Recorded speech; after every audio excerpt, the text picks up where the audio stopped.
Hey guys, welcome to a video covering 10 PvM items you might not know exist or forgot existed. So when you're ready, grab your cup of tea, sit back, relax and enjoy. Let's see how many people noticed. Anyways, at number 10, a PvM item I get a lot of questions about every time I show a melee gear setup. Armor spikes. These are made with the smithing skill using Elder Rune bars. You can then upgrade them to the alloy version by using concentrated alloy bars. The alloy ones deal even more damage. Now these spikes deal damage to your opponent equal to your smithing level. If you equip a shield, this damage is doubled, and with a defender the damage is increased by 50%. Armor spikes only work with melee weapons equipped and the opponent being in melee distance. So if it's a target that isn't in your melee distance, it won't work. Next up is a PvM item people usually forget to use, including myself.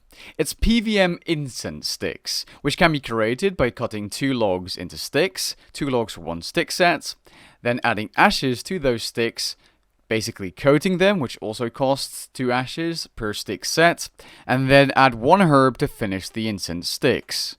The ones I personally think are the most useful are the Spirit Weeds one, the Quarm one, the Lantadime and Dwarf Weeds, and the other ones really aren't useful for PvM, not even the Poison Damage Reduction one. And the reason I didn't highlight the ones with Poison Damage Reduction is because you can simply use the Venom Blood perk. Though, they could be useful if you plan to do Gregorovic and you do not yet have Invention unlocked.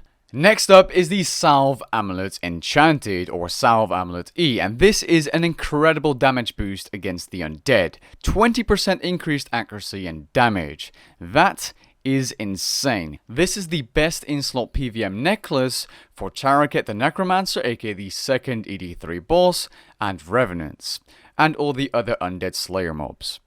This does require the Haunted Mine quest to be complete to get the regular Salve Amulet, and then you have to make it enchanted in the Lair of the Tarn Razalor mini quest. Which really isn't a mini quest, it's more like a puzzle slash parkour thingy, where if you mess up you have to start over, and it's...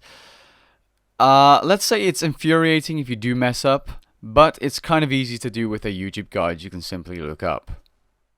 Next up, we have the 4 AoE familiars that are especially useful for Slay. You have the Demon Brawler, Demon Deacon, and Demon Executioner, and you have the Smoke Devil familiar. These should only be used instead of a Steel Titan and Nile familiar if the monster you're fighting has 1, low defense, and 2, is in large quantities. So if you're killing a mass of Slayer creatures, these familiars are best in slot or just the best to use.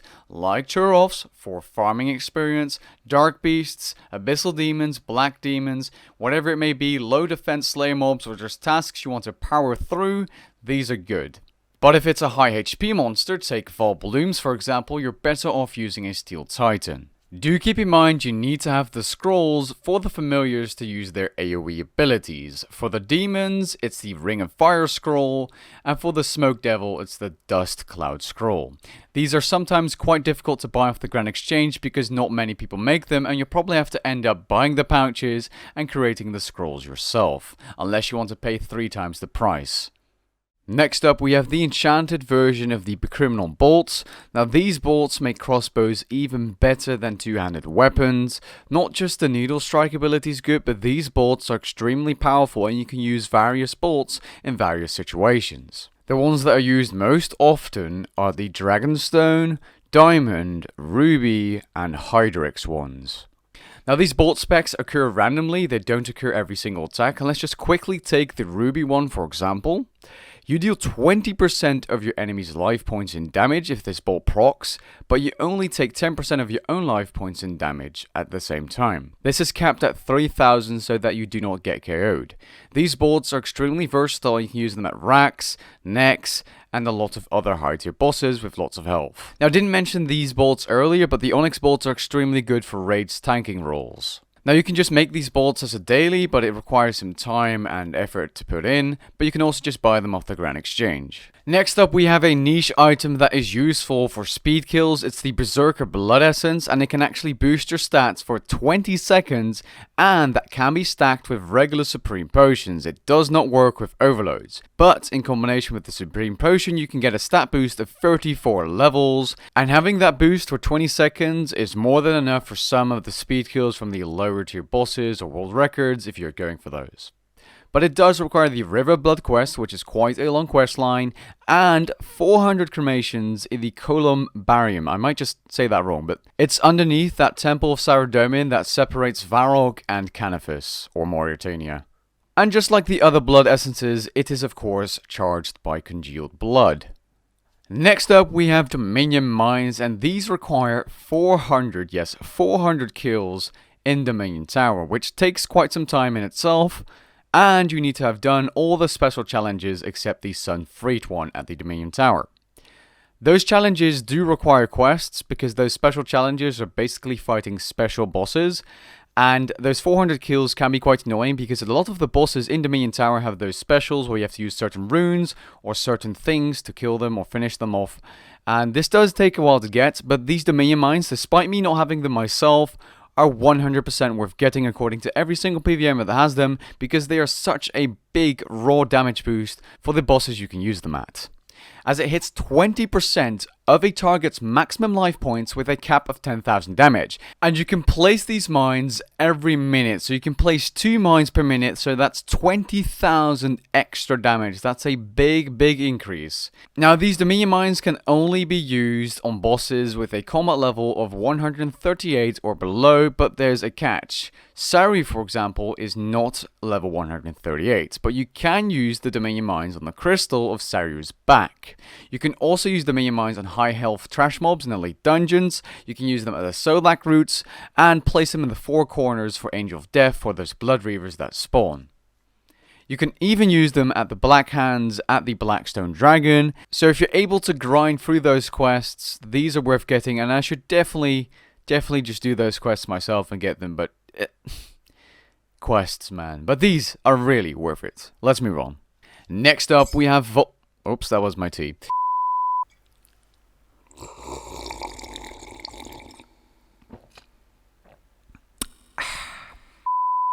Next up, we have vulnerability bombs, and these are basically the same thing as the vulnerability magic spell, which increases your damage against the target by 10% for 60 seconds.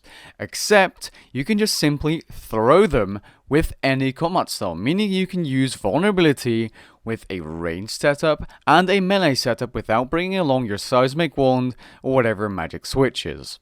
This is a really nice addition for those PvMers that don't like bringing magic switches along. Like myself, Vuln Bombs are a win. Now, these Vuln Bombs aren't crazy expensive. I believe they're like 12 to 15k each, which isn't too much if you're a high level PvMer for the actual use you have out of these and the ease of use instead of bringing along your magic switch, which if you don't have your Ring of Death on could potentially cost you more in death costs than a couple of these Vuln Bombs. You can also make them yourself, but I don't really see a big point of doing so because you really don't save yourself money there.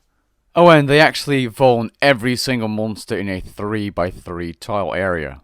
Keep that in mind, that's even better than vulnerability. Now next up is a kind of niche item because the PvM hub now has those adrenaline crystals, so you don't really need this as much, but it can still be useful for storing adrenaline in between boss fights if you're doing something like elite dungeons or you're waiting somewhere for your partner to come back, as it can store up to 1000% adrenaline. Now this item is quite cool because once you reach 100% adrenaline, all the extra adrenaline you get gets stored in the urn, so you can easily charge it up at the PvM hub using the crystals. If it's activated and you stand still without using your abilities to store your adrenaline, it actually just keeps your adrenaline at 100% while simultaneously draining the urn's adrenaline. And 1000% adrenaline is quite a lot to keep you from losing your 100% just before your boss fight or in the middle of something else. Now this is actually a rare drop from Calgarian Demons, which you can get as a Slayer task or Demons Cluster task, but you can also get it from Elite Dungeon 3, as I got it from there myself, during a quick ED3 run. But this item used to be available from I think the 2018 or 2019 Halloween event, which is long past, so the only way to get it now is by getting it through Calgarian Demons. Next up, we have note paper, and this is an item I'm sure a lot of you guys know about, but a lot of people forget about this item and how useful it actually really is.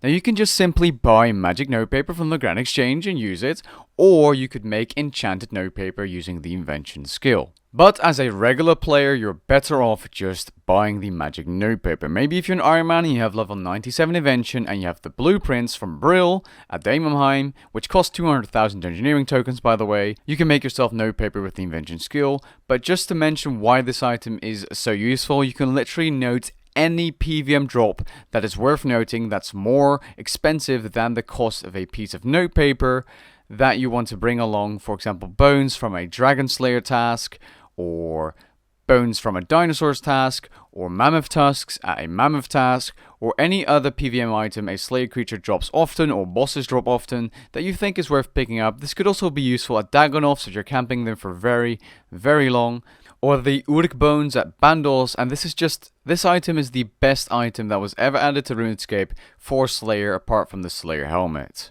And with that being said, I hope you guys enjoyed this video and found it helpful. If you did, please leave a like down below and maybe even consider subscribing. And if you're interested, I do of course have a Discord server if you didn't already know, and the invite link for that Discord server will always be in the description of every single video. Catch you guys in the next one. Peace.